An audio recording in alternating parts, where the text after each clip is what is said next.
In the Harambee Prosperity Plan II, the Namibian Government articulates its plan to explore the feasibility of incubating a carbon-neutral synthetic fuel industry to diversify and recover the country's economy.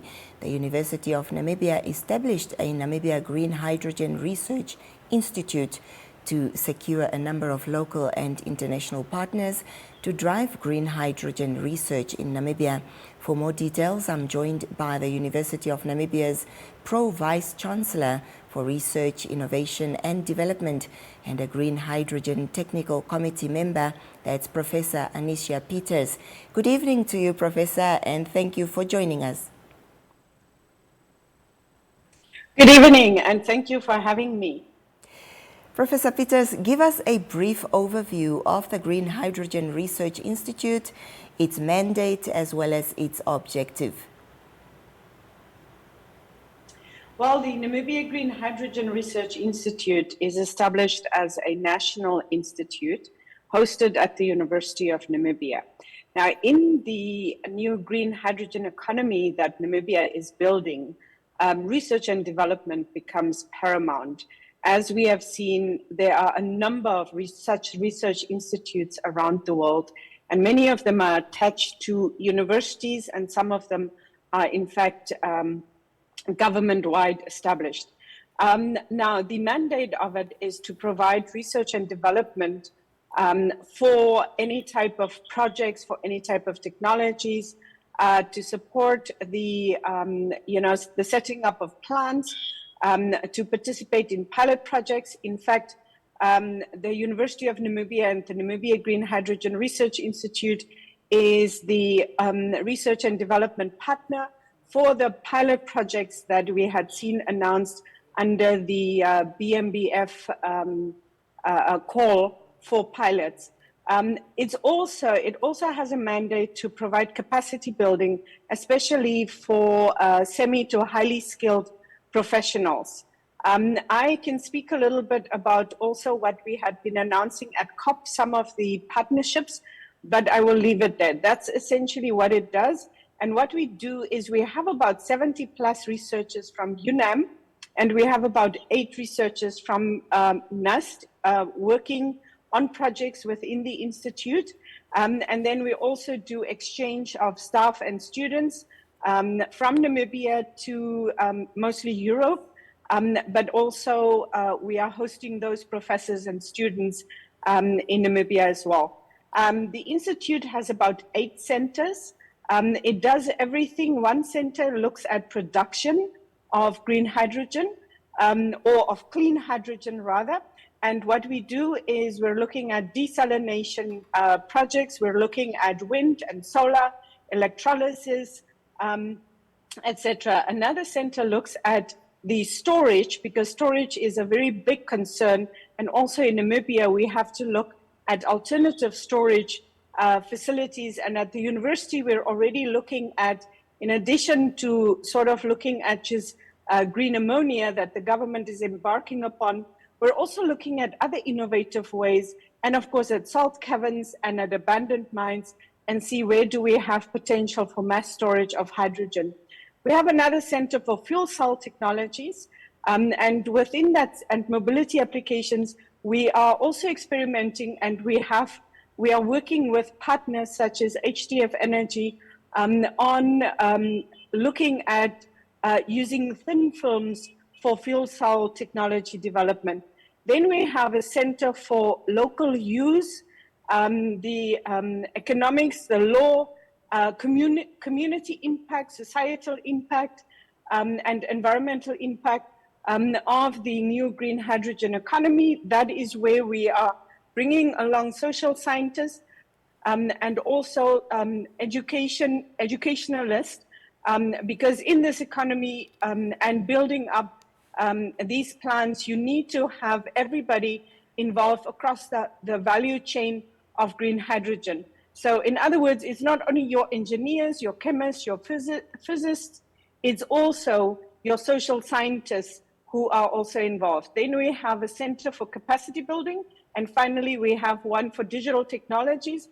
We're looking at, we're actually starting a MSc in blockchain technologies at the University of Namibia, because we need to build a verifiable record to prove that your hydrogen is in fact green. And green obviously means using renewable sources along your entire supply chain.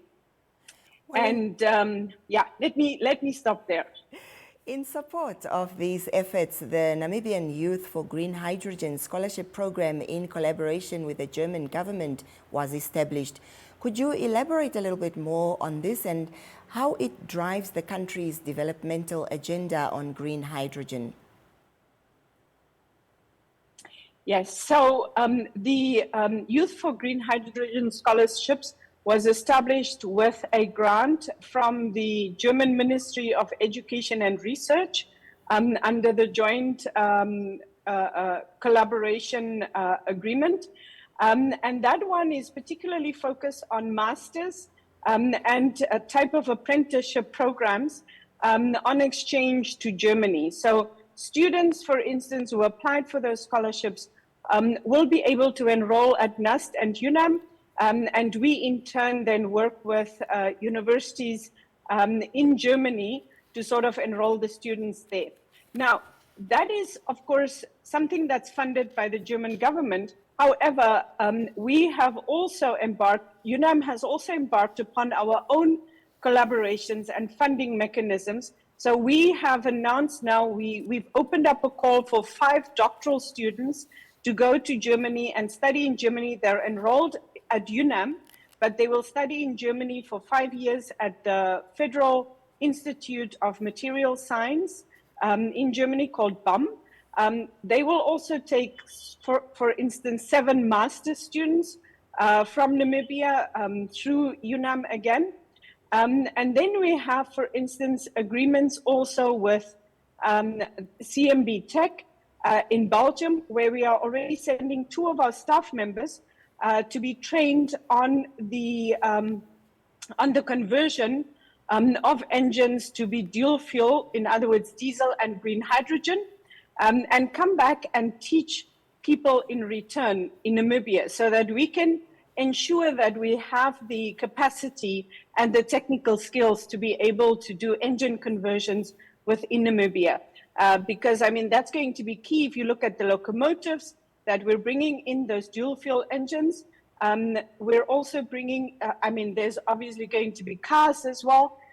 You have a tugboat that's coming in, all under those pilot projects, and then, of course, the trucks, etc. So in the future, it's going to be very important that we have those skills. We also have developed an apprenticeship learnership program that's based on rotational learning for students who completed their bachelor's degree and can actually apply for such an opportunity to get hands-on training in Belgium at the plant of CMB Tech. And all of this is funded outside of the German government's funding. So that funding is coming then from our partners and from UNAM. We also have further scholarship opportunities in Germany. So quite a lot is going on, and it's very exciting. Of course. In conclusion, thus far, how responsive have young people been towards the green hydrogen initiatives? Well, to the scholarships of the BMBF that's actually administered by SASCAL, there was, I think, 1,100 applicants for those scholarships. We have just started running our scholarship programs, and we've had a tremendous response. But one thing that I should say is that I think that our youth is very keen to get involved. I am very impressed with oftentimes, you know, the type of dialogue that they enter into with us. Many of them are out there having qualifications that we actually need now more than ever, especially in renewable energies, etc. And they reach out to us and they say, look, I even want to volunteer, you know, so give me an opportunity. But I think that we need to do more to open up those opportunities.